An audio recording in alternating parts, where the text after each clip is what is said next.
Welcome to the Midnight Library, a quiet place where stories drift through the dark. Tonight, we invite you to rest, to listen, and to dream. The Fall of the House of Usher by Edgar Allan Poe.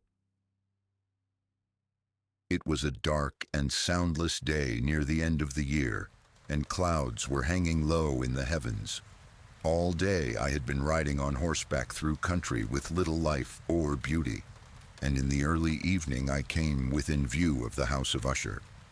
I do not know how it was, but with my first sight of the building a sense of heavy sadness filled my spirit. I looked at the scene before me, at the house itself, at the ground around it, at the cold stone walls of the building, at its empty eye-like windows, and at a few dead trees. I looked at this scene, I say, with a complete sadness of soul, which was no healthy earthly feeling.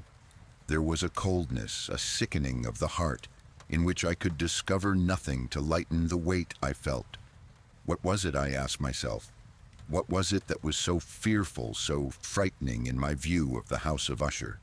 This was a question to which I could find no answer. I stopped my horse beside the building on the edge of a dark and quiet lake. There I could see reflected in the water a clear picture of the dead trees and of the house and its empty eye-like windows. I was now going to spend several weeks in this house of sadness, this house of gloom. Its owner was named Roderick Usher. We had been friends when we were boys, but many years had passed since our last meeting.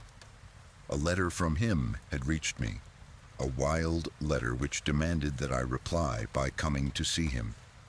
He wrote of an illness of the body, of a sickness of the mind, and of a desire to see me, his best and, indeed, his only friend. It was the manner in which all this was said. It was the heart in it which did not allow me to say no. Although, as boys, we had been together, I really knew little about my friend. I knew, however, that his family, a very old one, had long been famous for its understanding of all the arts and for many quiet acts of kindness to the poor. I had learned, too, that the family had never been a large one, with many branches. The name had passed always from father to son, and when people spoke of the House of Usher, they included both the family and the family home. I again looked up from the picture of the house, reflected in the lake, to the house itself. A strange idea grew in my mind, an idea so strange that I tell it only to show the force of the feelings which laid their weight on me. I really believed that around the whole house and the ground around it, the air itself was different. It was not the air of heaven. It rose from the dead, decaying trees, from the gray walls, and the quiet lake. It was a sickly, unhealthy air that I could see, slow-moving, heavy and gray. Shaking off from my spirit what must have been a dream, I looked more carefully at the building itself. The most noticeable thing about it seemed to be its great age. None of the walls had fallen, yet the stones appeared to be in a condition of advanced decay. Perhaps the careful eye would have discovered the beginning of a break in the front of the building, a crack making its way from the top down the wall until it became lost in the dark waters of the lake. I rode over a short bridge to the house. A man who worked in the house, a servant, took my horse, and I entered. Another servant of quiet step led me without a word through many dark turnings to the room of his master. Much that I met on the way added, I do not know how, to the strangeness of which I have already spoken, while the objects around me, the dark wall coverings, the blackness of the floors, and the things brought home from long-forgotten wars, while these things were like the things I had known since I was a baby, while I admitted that all this was only what I had expected, I was still surprised at the strange ideas which grew in my mind from these simple things.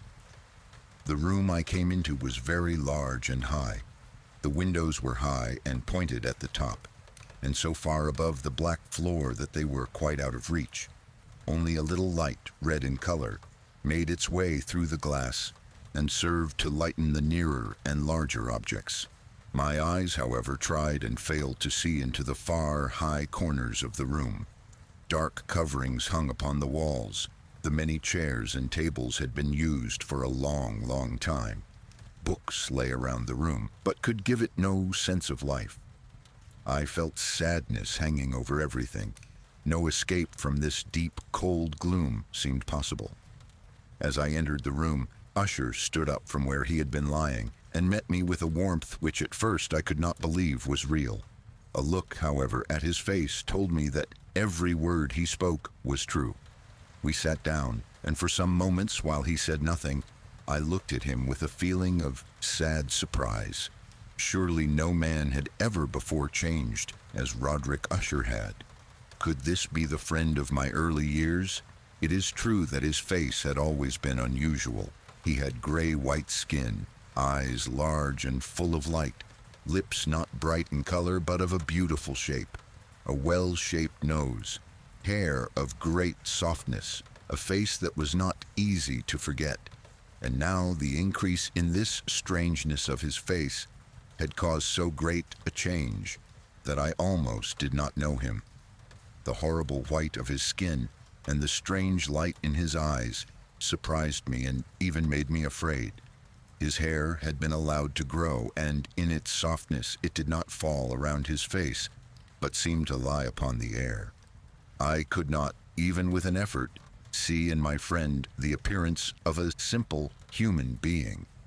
In his manner I saw at once changes came and went, and I soon found that this resulted from his attempt to quiet a very great nervousness. I had indeed been prepared for something like this, partly by his letter and partly by remembering him as a boy. His actions were first too quick and then too quiet. Sometimes his voice, slow and trembling with fear, quickly changed to a strong, heavy, carefully spaced to perfectly controlled manner. It was in this manner that he spoke of the purpose of my visit, of his desire to see me, and of the deep delight and strength he expected me to give him. He told me what he believed to be the nature of his illness. It was, he said, a family sickness, and one from which he could not hope to grow better. But it was, he added at once, only a nervous illness which would without doubt soon pass away. It showed itself in a number of strange feelings. Some of these, as he told me of them, interested me but were beyond my understanding. Perhaps the way in which he told me of them added to their strangeness. He suffered much from a sickly increase in the feeling of all the senses. He could eat only the most tasteless food. All flowers smelled too strongly for his nose. His eyes were hurt by even a little light, and there were few sounds which did not fill him with horror. A certain kind of sick fear was completely his master. "I shall die," he said. "I shall die. I must die of this fool's sickness. In this way, and no other way, I shall be lost. I fear what will happen in the future, not for what happens, but for the result of what happens. I have, indeed, no fear of pain, but only fear of its result, of terror. I feel that the time will soon arrive when I must lose my life and my mind and my soul together in some last battle with that horrible enemy." Fear. Part 2. Roderick Usher, whom I had known as a boy, was now ill and had asked me to come to help him. When I arrived, I felt something strange and fearful about the great old stone house, about the lake in front of it, and about Usher himself. He appeared not like a human being, but like a spirit that had come back from beyond the grave. It was an illness, he said, from which he would surely die. He called his sickness fear. "I have," he said, "no fear of pain, but only the fear of its result, of terror. I feel that the time will soon arrive when I must lose my life and my mind and my soul together in some last battle with that horrible enemy, fear." I learned also, but slowly, and through broken words with doubtful meaning, another strange fact about the condition of Usher's mind. He had certain sick fears about the house in which he lived. and he had not stepped out of it for many years. He felt that the house, with its gray walls and the quiet lake around it, had somehow through the long years gotten a strong hold on his spirit. He said, however, that much of the gloom which lay so heavily on him was probably caused by something more plainly to be seen, by the long-continued illness, indeed the coming death, of a dearly loved sister, his only company for many years, except for himself. She was the last member of his family on earth. When she dies, he said, with a sadness which I can never forget, when she dies, I will be the last of the old family, the House of Usher. While he spoke, the Lady Madeline, for so she was called, passed slowly through a distant part of the room, and without seeing that I was there, went on. I looked at her with a complete and wondering surprise, and with some fear, and yet I found I could not explain to myself such feelings. My eyes followed her. When she came to a door and it closed behind her, my eyes turned to the face of her brother. But he had put his face in his hands, and I could see only that the thin fingers through which his tears were flowing were whiter than ever before.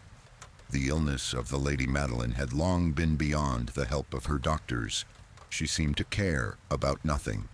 Slowly her body had grown thin and weak, and often for a short period she would fall into a sleep like the sleep of the dead.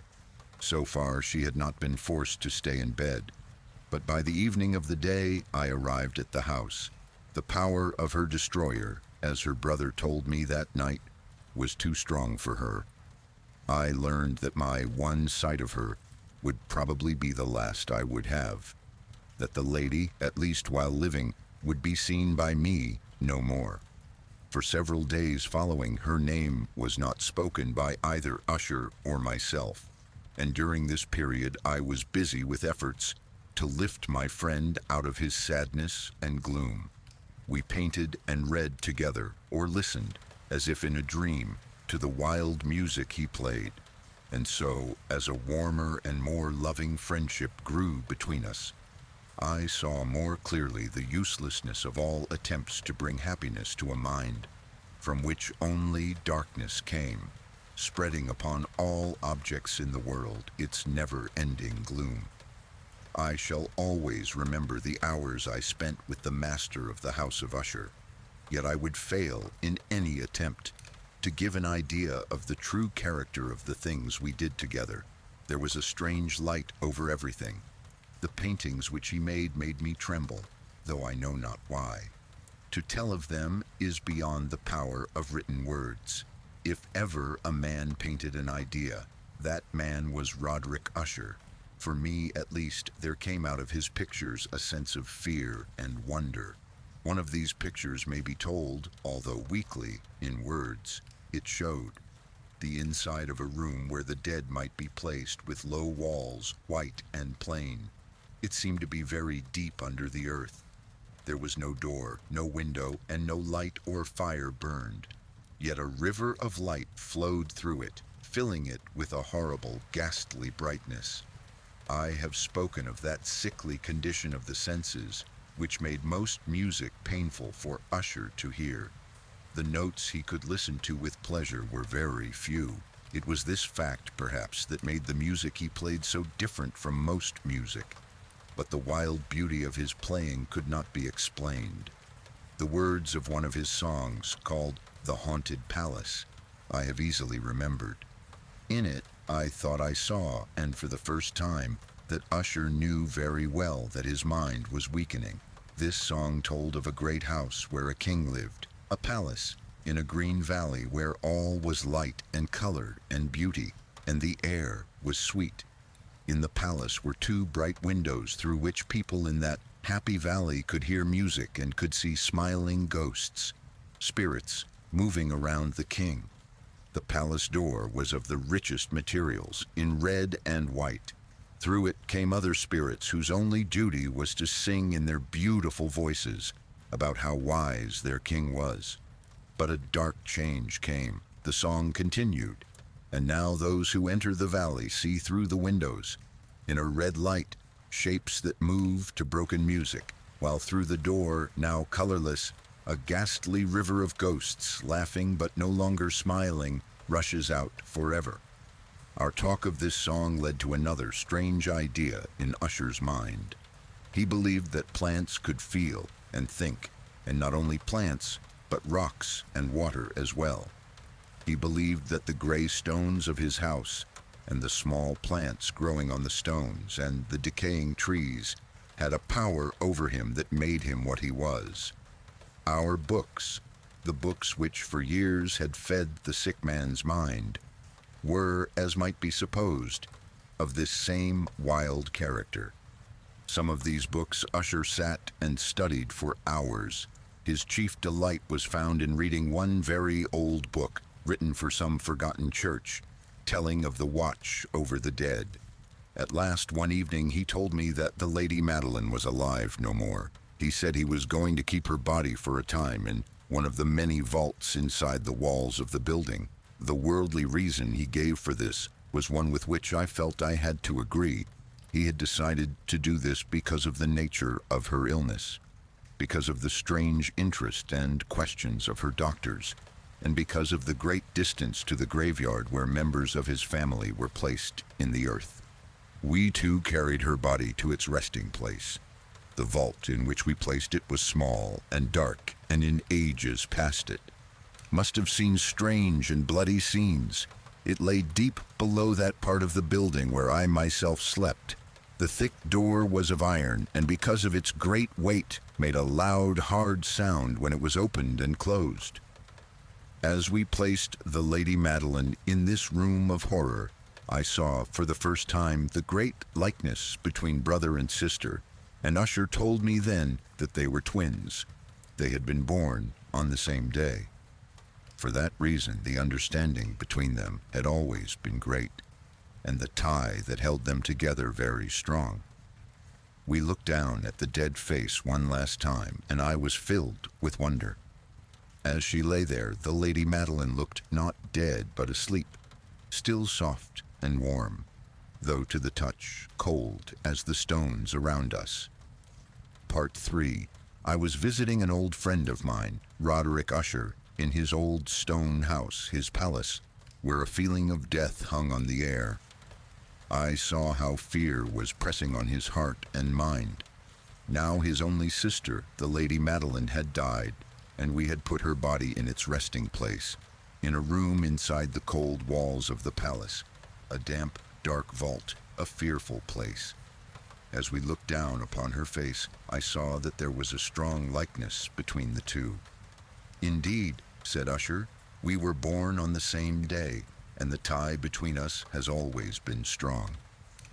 We did not long look down at her, for fear and wonder filled our hearts. There was still a little color in her face, and there seemed to be a smile on her lips. We closed the heavy iron door and returned to the rooms above, which were hardly less gloomy than the vault. And now a change came in the sickness of my friend's mind. He went from room to room with a hurried step. His face was, if possible, whiter and more ghastly than before, and the light in his eyes had gone. The trembling in his voice seemed to show the greatest fear. At times he sat looking at nothing for hours, as if listening to some sound I could not hear. I felt his condition, slowly but certainly gaining power over me. I felt that his wild ideas were becoming fixed in my own mind. As I was going to bed late in the night of the 7th or 8th day, after we placed the Lady Madeline within the vault, I experienced the full power of such feelings. Sleep did not come. While the hours passed, my mind fought against the nervousness. I tried to believe that much, if not all, of what I felt was due to the gloomy room, to the dark wall coverings which, in a rising wind, moved on the walls. But my efforts were useless. A trembling I could not stop filled my body, and fear without reason caught my heart. I sat up, looking into the darkness of my room, listening, I do not know why, to certain low sounds which came when the storm was quiet. A feeling of horror lay upon me like a heavy weight. I put on my clothes and began walking nervously around the room. I had been walking for a very short time when I heard a light step coming toward my door. I knew it was Usher. In a moment I saw him at my door, as usual, very white, but there was a wild laugh in his eyes. Even so, I was glad to have his company. "And have you not seen it?" he said. He hurried to one of the windows and opened it to the storm. The force of the entering wind nearly lifted us from our feet. It was, indeed, a stormy but beautiful night, and wildly strange. The heavy, low-hanging clouds which seemed to press down upon the house flew from all directions against each other, always returning and never passing away in the distance. With their great thickness they cut off all light from the moon and the stars, but we could see them because they were lighted from below, by the air itself, which we could see, rising from the dark lake and from the stones of the house itself. You shall not look out at this," I said to Usher, as I led him from the window to a seat. "This appearance which surprises you so has been seen in other places too. Perhaps the lake is the cause. Let us close this window, the air is cold. Here is one of the stories you like best. I will read, and you shall listen, and thus we will live through this fearful night together." The old book which I had picked up was one written by a fool for fools to read, and it was not, in truth, one that Usher liked. It was, however, the only one within easy reach. He seemed to listen quietly. Then I came to a part of the story in which a man, a strong man full of wine, begins to break down a door, and the sound of the dry wood as it breaks can be heard through all the forest around him. Here I stopped, for it seemed to me that from some very distant part of the house sounds came to my ears like those of which I had been reading. It must have been this likeness that had made me notice them, for the sounds themselves, with the storm still increasing, were nothing to stop or interest me.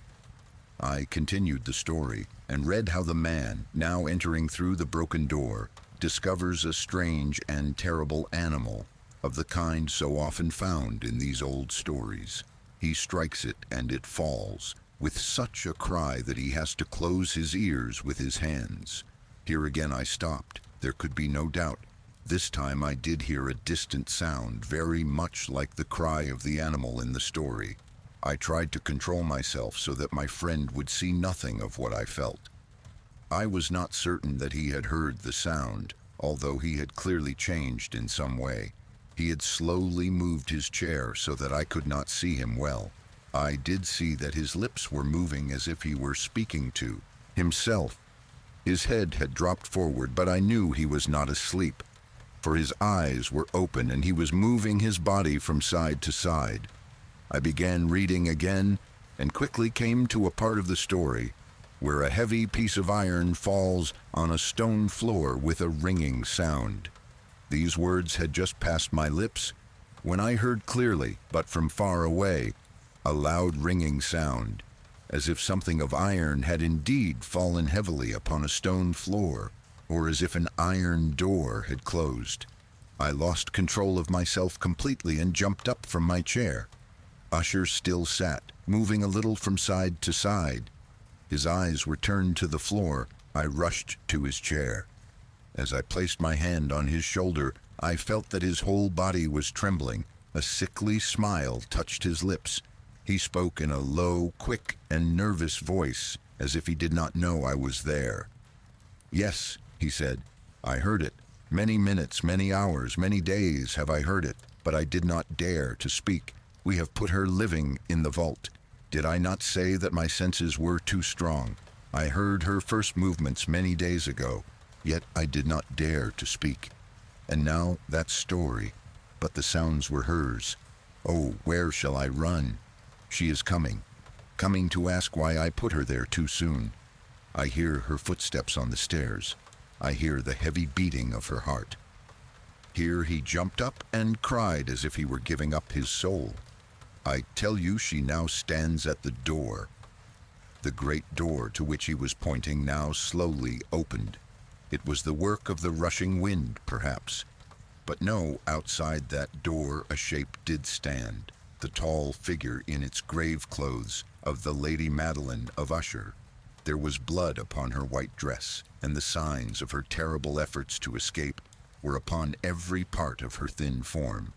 For a moment she remained trembling at the door, then with a low cry she fell heavily in upon her brother. In her pain, as she died at last, she carried him down with her, down to the floor. He too was dead, killed by his own fear. I rushed from the room, I rushed from the house, I ran. The storm was around me in all its strength as I crossed the bridge. Suddenly a wild light moved along the ground at my feet, and I turned to see where it could have come from. For only the great house and its darkness were behind me. The light was that of the full moon, of a blood-red moon, which was now shining through that break in the front wall, that crack which I thought I had seen when I first saw the palace. Then only a little crack. It now widened as I watched. A strong wind came rushing over me. The whole face of the moon appeared. I saw the great walls falling apart. There was a long and stormy shouting sound, and the deep black lake closed darkly over all that remained of the House of Usher.